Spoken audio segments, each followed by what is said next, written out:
My name is Ryan Mercer. I'm 34 years old, a U.S. Army captain, and up until 20 minutes ago, I was stationed at Fort Benning.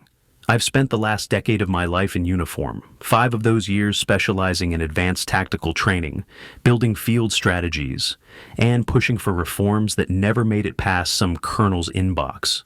When I stepped into Colonel Briggs's office that morning, I didn't expect applause, but I thought I'd at least get some acknowledgement. Instead, he leaned back in his chair like I was a rookie who just missed morning drills. He twirled a Mont Blanc pen between his fingers like he was scribbling history, smirked like he already knew how this conversation would end, and didn't even bother to ask why I was there. I placed the envelope on his desk, said the words I'd rehearsed too many times in my head, and waited. He didn't read it. He tapped it twice, glanced at me with that smug, father-knows-best expression, and said I was throwing away a stable future, that I'd be crawling back after a few months of civilian chaos. I could have told him everything I'd built, everything he ignored. I could have reminded him of the proposals he shelved, the late-night drills I supervised solo, the dozen soldiers I trained into leaders, but I didn't. I just looked him in the eye and said, "Thank you for the opportunity." That stung him more than any outburst. He blinked for a second, like he didn't expect me to be that calm. He signed a form without reading it, dropped it into a tray, and waved me off like a waiter clearing a check. As I turned to leave, he threw one last shot my way. "Good luck out there, Mercer. The world's not kind to dreamers." I didn't flinch. I just nodded once and walked out of that office, out of that building, and into the quiet Georgia heat. My boots hit the pavement like punctuation marks. I didn't look back. He thought I was walking away empty-handed. He had no idea what was coming. 3 years ago, I walked into Fort Benning with more belief than baggage. I didn't come from a military family or have a general's letter of recommendation pinned to my file. What I had was grit, a mind built for systems, and a reputation for making complex strategies stick under pressure. They assigned me to the Tactical Innovations Group, a department known for its bureaucracy more than its breakthroughs. I treated it like a challenge, not a sentence. Within the first 6 months, I reworked 3 outdated training modules, led 2 units through multi-week drills, and presented a new framework for live fire adaptability that cut injury risk in half. None of it made the base newsletter. Every success got filed behind someone else's name. I kept pushing anyway, kept showing up early, staying late, coaching rookies who didn't even know how to hold their breath during breach simulations. My team respected me because I was in the mud with them, not barking from some control tower. But the turning point came during the Joint Response Protocol review. I built a complete restructuring proposal, one that integrated civilian defense units with military response in high pop zones. It was backed by data, field trials, and endorsement from every squad I'd led. I submitted it through official channels, even briefed it to the senior board. Then it vanished. No response, no meeting. Just a silent burial. A month later, I found out the new hybrid tactics program was greenlit under a different name with a different leader, Captain Tyler Briggs, Colonel Briggs's son, a guy who once asked me if cover fire and suppressive fire were the same thing. They handed him my proposal like a birthday gift, gave him the credit, the staff, the resources. When I brought it up, I was told the chain of command had already made its decision. The message was clear: be a soldier, not a strategist. I stayed quiet, not because I didn't care, but because I knew lashing out would only feed their story. So I swallowed it, trained harder, taught more, and filed every rejected idea into a folder marked someday. I became the guy who could fix problems, but never get promoted. The guy whose name showed up in footnotes, never headlines. I watched others skip the line, stumble forward, and get applauded for things I'd already done with better results. And through it all, I kept telling myself that maybe one day they'd see it, that maybe merit would catch up to the noise. But deep down, I knew the truth. In places like that, loyalty without connections was just dust waiting to be swept aside. No one ever questioned why my lunch breaks kept running long. They just figured I was buried in admin work or maybe catching my breath. Truth was, I was slipping out the back gate, cutting across an old service road, and stepping into a warehouse that looked like it hadn't seen a paintbrush since the Cold War. The place smelled like motor oil and burnt coffee. The walls were lined with corkboards, printouts, faded maps, and blueprints. And right in the middle of it all sat Jack Landry, the kind of legend who didn't need a last name when you said it on base. He'd been out of the game for almost a decade, disappeared after a final classified op, and popped up at a defense seminar last spring, where I was giving a talk on scalable recon grids. He found me afterward, didn't shake my hand, just said, "You've got eyes that look around corners." Next day I got a text with an address and a time. Those meetings became our ritual. Same 2 chairs, same dented table, same cup of overcooked gas station coffee between us. I'd walk in with ideas, and Jack would rip them apart like he was testing a parachute in freefall. He asked questions no one else ever did. What if this system fails mid-op? What if your lead loses contact? What if you're wrong? He didn't want Polish. He wanted clarity, logic, pressure-tested solutions that could hold up when things got ugly. He never talked about my role at Fort Benning. He didn't have to. He saw it written in my posture, in the weight I carried every time I stepped through that warehouse door. And somehow, that rust-stained, sunlit space started to feel more like mission control than anything inside the base. It started with ideas scratched on napkins. What if response units could pivot tactics in real time? What if the training emphasized unpredictability over repetition?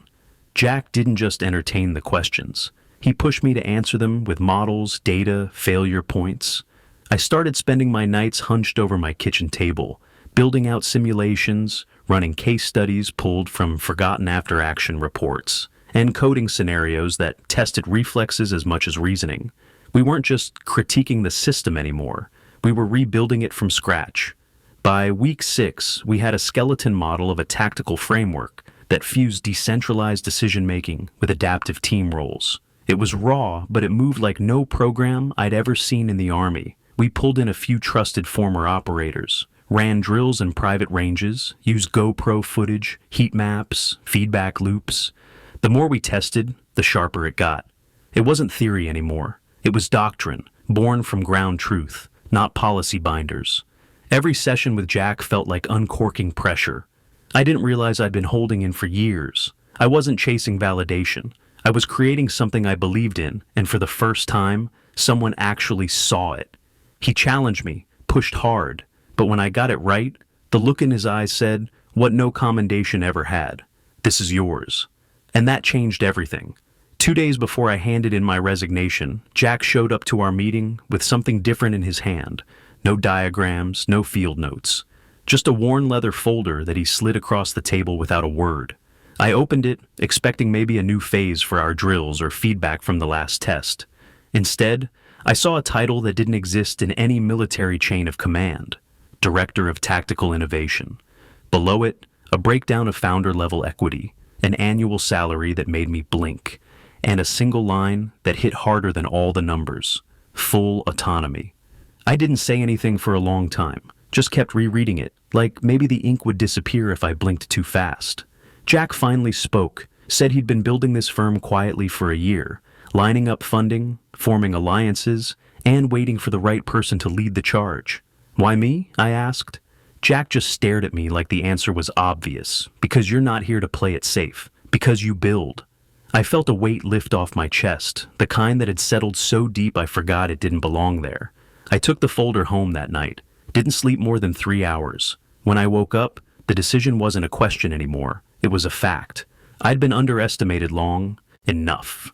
It was time to show what happened when someone like me was given the wheel. I sat on my couch that night, folder open, offer letter in front of me like it might disappear if I blinked. Triple the pay, full control of the framework, equity that meant I wasn't just joining the mission, I was shaping it. I'd spent years proving myself to people who never looked up from their rank charts. And now, here was Jack, offering me a seat at the table, not because of my title, but because I'd earned it where it counted, in the dirt, in the data, and in the way I refused to quit when no one was watching. He told me he chose me because I didn't flinch under pressure, because I saw 10 moves ahead and didn't need a badge to validate it. He said most people replicate. I built. I wasn't used to hearing things like that, not from someone like him. And the truth is, I didn't even realize how badly I'd needed to hear it until he said it out loud. I closed the folder and looked around my apartment. It was quiet, not the hollow kind of quiet that made me question myself, but the kind that felt like a clean slate. I didn't need another evaluation, I didn't need clearance. What I needed was a mission that matched my fire. So I said yes, not to the money or the title, but to finally being seen for what I could do. And for the first time in years, I wasn't carrying weight. I was gaining momentum. 2 weeks after I walked out of Fort Benning, my name started showing up in places that used to ignore me. Defense blogs picked up the announcement. A new firm, fresh strategy, led by a former Army captain no one saw coming. The headline wasn't flashy, just clean. But the write-up was sharp enough to cut through every assumption that had ever been made about me. Photos from old seminars, quotes from Jack, even a small feature on our training overhaul hit the inboxes of people who once saw me as a background player. One morning, I opened my email and saw a name I hadn't thought about in days. Colonel Briggs. Subject line said, "Congrats, let's talk next steps." No explanation. Just a vague note about how there might be opportunities for our paths to align again. I sat with that message for a long time, reread it twice, then closed it without replying.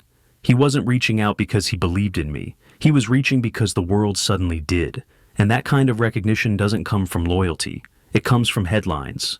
I didn't delete it, I just left it there, unanswered. A reminder that silence, when used right, speaks louder than applause.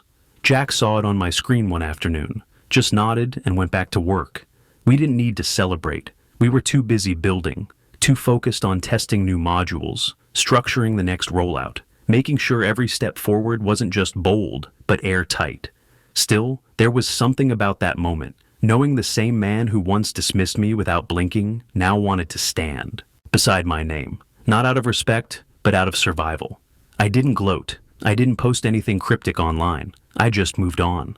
Because the laugh he gave me the day I quit didn't last, and I didn't need to say a word for him to hear the echo. The government symposium was held in a sterile hall just outside D.C., all steel accents and security badges.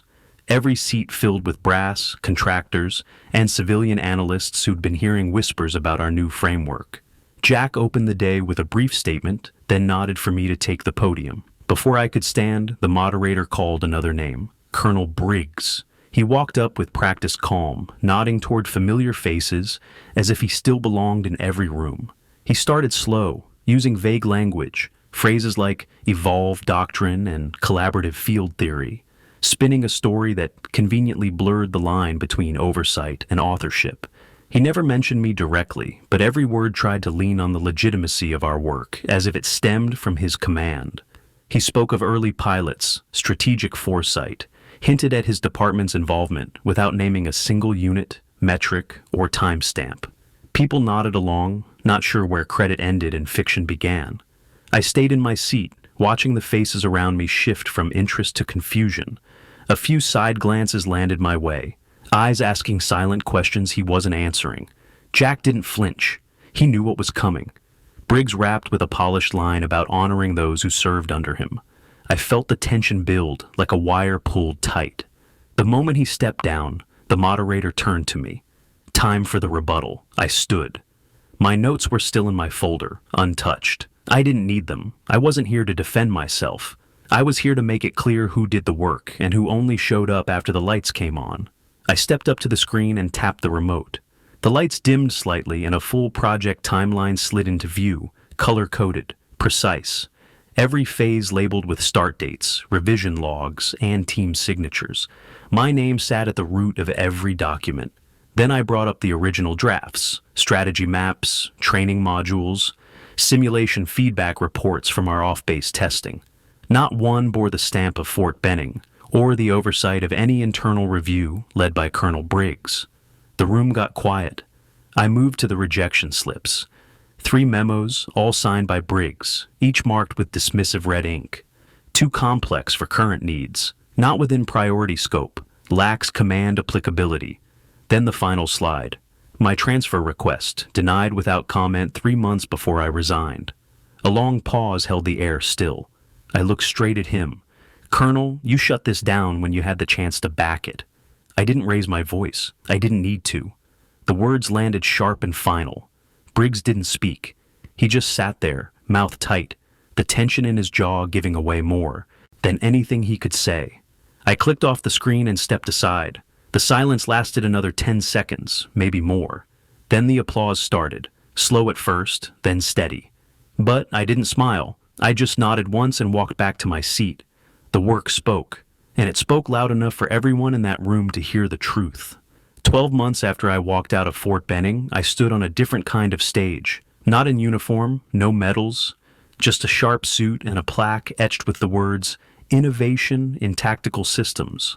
My name was engraved clean beneath it, and the ballroom filled with people who finally saw what I could do. Our team had grown from 6 to 40. Analysts, field instructors, systems designers. No one asked for rank, just results. We built a culture where the youngest voice could question the oldest idea, and where credit moved forward, not up. Retention hit 98%. Junior staff took lead roles inside of 8 months. Not because we were chasing metrics, but because no one had to fight for air. They just worked, got better, and pulled each other forward. That night, after the applause faded and the crowd thinned, I felt someone step beside me. Colonel Briggs. Same polished shoes, same practice posture. He extended a hand, and I shook it. Quick, polite, nothing more. He muttered something about the program's success and how it reflected well on all who shaped it. I didn't argue. I didn't remind him of the files, the memos, the chance he walked past. I just nodded, looked over at my team raising glasses across the room, and said, "We don't play that game here." He blinked, maybe expecting some small gesture of reconciliation. But I was already walking away, toward the people who'd helped build something real, something earned, not handed down from a podium. That was the difference. We weren't preserving old ladders. We were writing new rules. And this time, no one got left behind just because their name wasn't stitched to the right shoulder.